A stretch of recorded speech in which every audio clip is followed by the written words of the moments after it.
Hey everyone, it of course is Mica, and today I want to talk about one of my favorite non-content aspects of gaming. Housing. And of course, as per the usual, I'm going to kind of limit it to MMOs, especially the ones I'm the most familiar with, because I love housing. I know it has, or usually has, no effect on gameplay or anything, but for some reason, it's something I can spend hours and hours on, getting all those little details right and making sure everything looks good, and then telling everybody, hey, come and take a look at my house. And guess what? Later, you're gonna come and take a look at my house. A good housing system in an MMO can make an MMO more attractive to me. And even in non-MMOs, a good base building or housing system will make me put many more hours into a game than I otherwise would. I put a shameful number of hours into Fallout 4 putting together bases. A shameful amount of hours. And last week I actually transferred servers in Final Fantasy XIV to hang out with some of the other content creators I've gotten to know a little. And after spending the weekend putting together a small house and then working in the gardens and whatnot of my real life house, I was like, yep, totally doing a housing video. So today I'm going to talk about the good and the bad when it comes to housing in MMOs. I'm actually going to use two games in particular to showcase what good housing is and what bad housing is. And then I'm going to jump into what I personally would love to see in future games. And some may already exist in some capacity, but I'm only human, I'm only one person, I can only juggle so many MMOs at a time. And also I know that Visionary Realms hasn't gotten too far in Pantheon's housing yet. So Visionary Realms, if you just happen to be watching, here's a few things to consider. Maybe take a few notes on. I give all my ideas freely to you. Let us begin on a high note with an MMO that does good when it comes to housing, and that's the Elder Scrolls Online. ZeniMax took their time putting together a housing system, and it shows. It took a while for them to release it, but frankly, if this is what you get when a dev takes time, go ahead. I can wait a year, it's no problem. But before I gush about how good ESO is and the whole housing system is, let me tell you the negative so I can get that out of the way and end on a positive. I always feel that is just the better way. So what's the worst thing about housing in ESO? Furnishing it.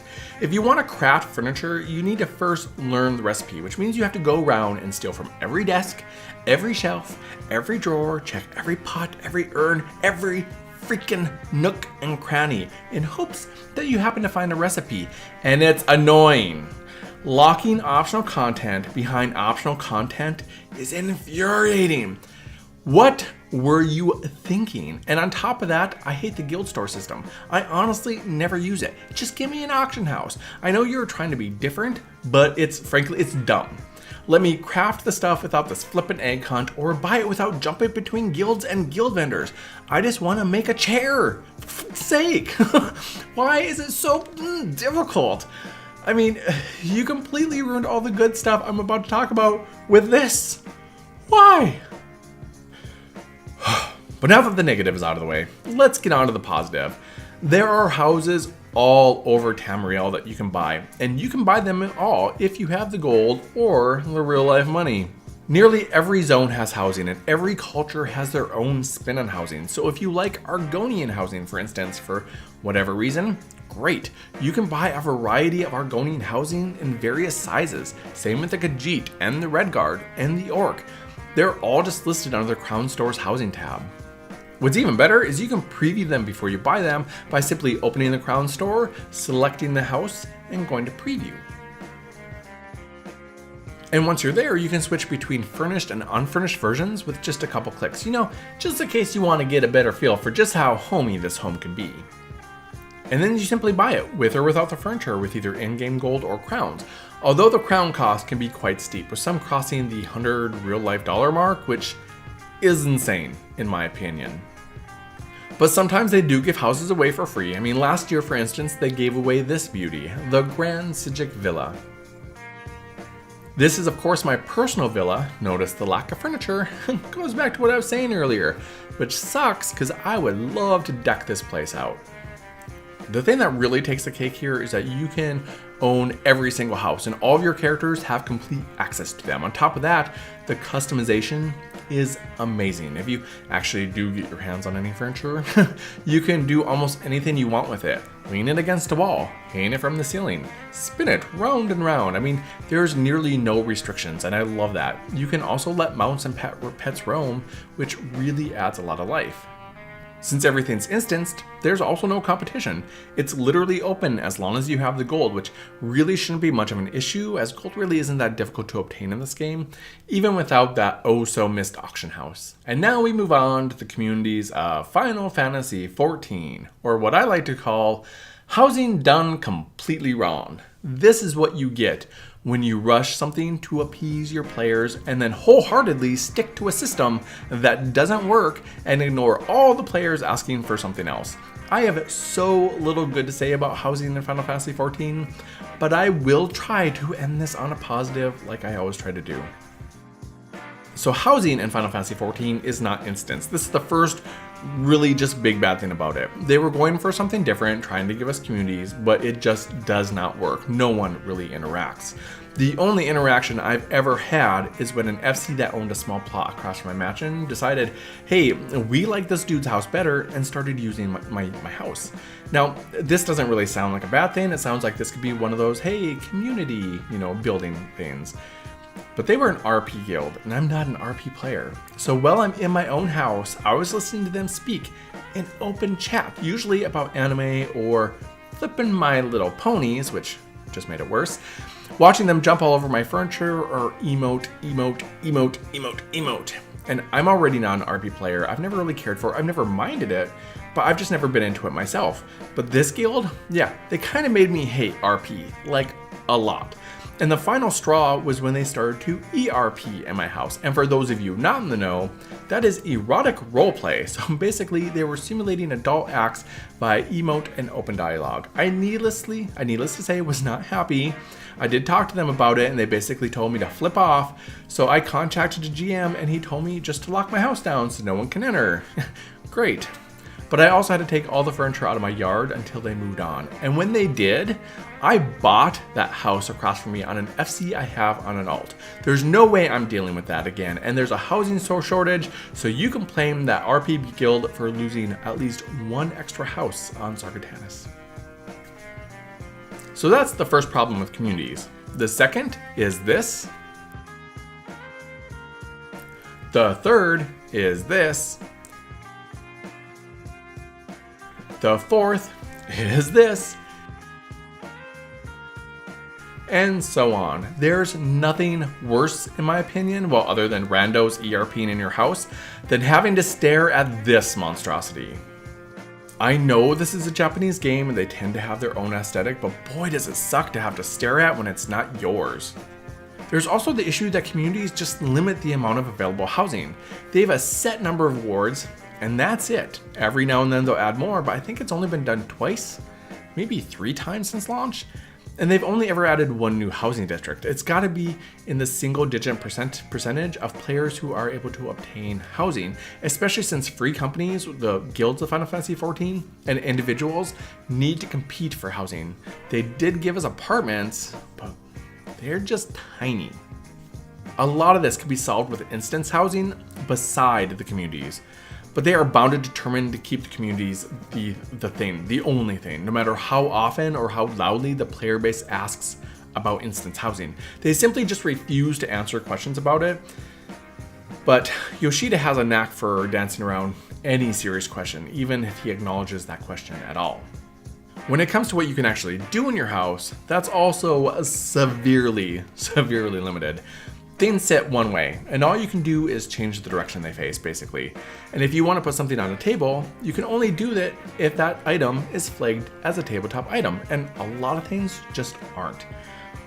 And even when something's flagged as a tabletop item, you can only put it on top of something else if that item is flagged as a table. Which means you can't put things in places that you should be able to. Like, I can't set anything on the ledge of this fireplace. Why? Why not? It makes no sense. And there's also this issue furniture has. Why can't I get it closer to the wall? Again, it just makes no sense. A lot of people, myself included, use glitches and bugs that they haven't fixed to better customize their houses. There's also a very limited number of items that you can place, and even though this isn't as big of a deal in small and medium houses, in large houses like mine, I'm at capacity, 400 to 400 items, and look how sparse my house is. And it used to be worse with only 200. I could do so much more at this place. But no, I even blocked off a third of my basement so I could place more things elsewhere. And some people will just flat out block off their basement completely so they can put more stuff in other areas. And even though you can change the walls, the thing that drives me batty are these skinny pillars running throughout. It sections the walls off and it really limits what you can do unless you want to lose square footage and take up furniture slots with partitions. But then you can't even add windows to partitions without glitching it. I don't get it. But the biggest thing that bothers me about housing in Final Fantasy XIV is the only character on your account that can access the house is the one you bought it with. None of your other characters, if you have any, which I mean a lot of us do, have access to your house. And they only have one house per account per server. So if you have alts on the same server, they're just SOL. They just have so many asinine restrictions on housings. A lot of it just doesn't make any sense. And the players want more. They want more housing.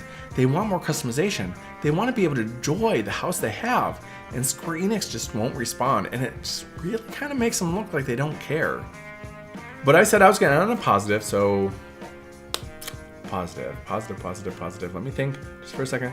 Positive. Okay, I got one.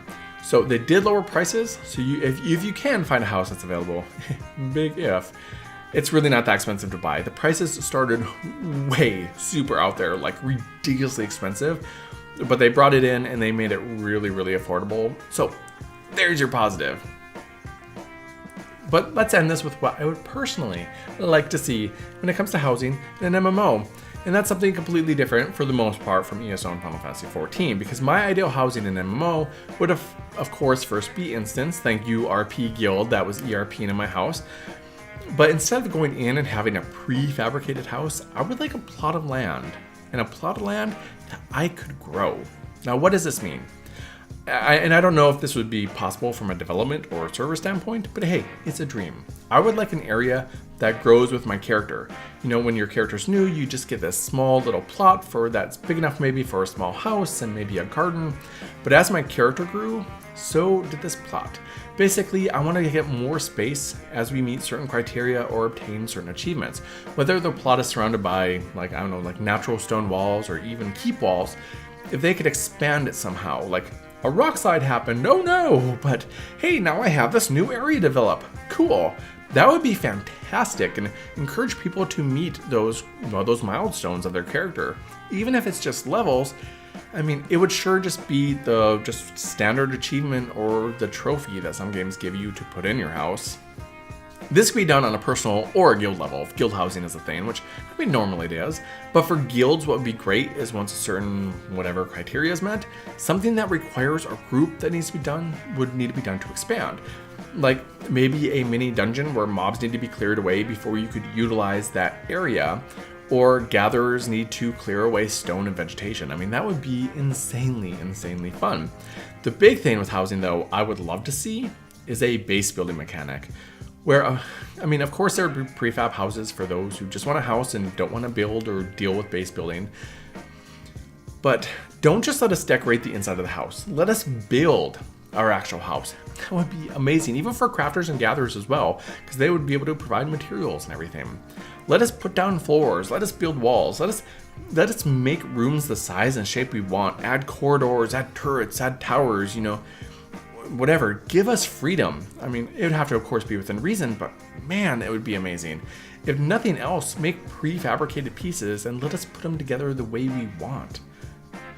And I know some of you out there are going, ew, Minecraft. No Minecraft. But that's not what I'm talking about. I just think a base building would add some spice. It would be an awesome element to a game. But what do you think? What would you like to see in MMO housing? Let me know in the comments below or hit me up on social media, which is also linked below. I'm also going through a dry spell right now, game-wise, so if you have any suggestions at all on games that you love that you think I should give a go, or just topics you want me to cover, please let me know. I am wide open. And as per the usual, it has been a hoot, and until next time, have fun.